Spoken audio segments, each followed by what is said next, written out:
Washington ડીસીમાં હમણાં American રાષ્ટ્રપ્રમુખ Donald Trump એક એઆઈ સમિટમાં હાજર હતા. એમણે સામે બેઠેલા એઆઈના ખેરખાઓને બહુ લાંબુ ભાષણ આપ્યું, પણ કેટલીક ચેતવણી આપી અને મેક અમેરિકા ગ્રેટ અગેન માગાવાળી વાત ફરી ઉચ્ચારી. એમણે જે વાત કરી એમાંથી ભારત માટે શું સમજવા જેવું હતું અને આપણા માટે કેમ ખતરો છે એની આજે આપણે વાત કરીએ. While building their factories in China, hiring workers in India, and slashing profits in Ireland, you know that? All the while dismissing and even censoring their fellow citizens right here at home. Under President Trump, those days are over. નમસ્કાર. આવું Donald ટ્રમ્પે AI સમિટમાં બધાને ચોખ્ખું સંભળાવી દીધું. કહેવાની જરૂર નથી કે સિલિકોન વેલીના જાયન્ટ પણ બધા સામે જ બેઠા હતા. આ જાયન્ટ એટલે કોણ? માઇક્રોસોફ્ટ, એમેઝોન, મેટા, આ બધી જ કંપનીઓને આ વાત લાગુ પડે છે.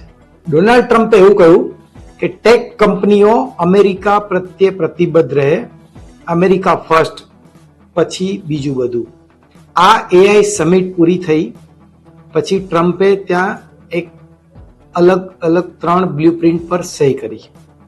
3 ઓર્ડર શું હતા? એમાં પહેલો ઓર્ડર હતો વિનિંગ ધ રેસ. અમેરિકાનો ટેકનોલોજીકલ સપોર્ટ વધારવા, ડેટા સેન્ટર ઉભા કરવા અને રિસર્ચ કેપેબિલિટી વધારવા માટે એણે આ ઓર્ડર સહી કર્યો છે.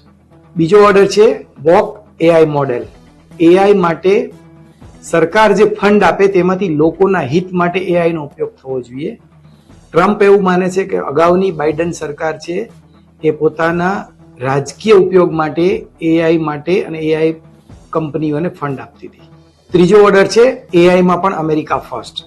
એના માટેની જે ફેસિલિટી ઊભી કરવી પડે અમેરિકામાં એ કરવાની, પણ એની ઈચ્છા અમેરિકા આ બધામાં મોખરે રહે એવા પ્રોજેક્ટ બનાવવા. ટ્રમ્પ કોઈ પણ વસ્તુ અજાણતા બોલતા નથી.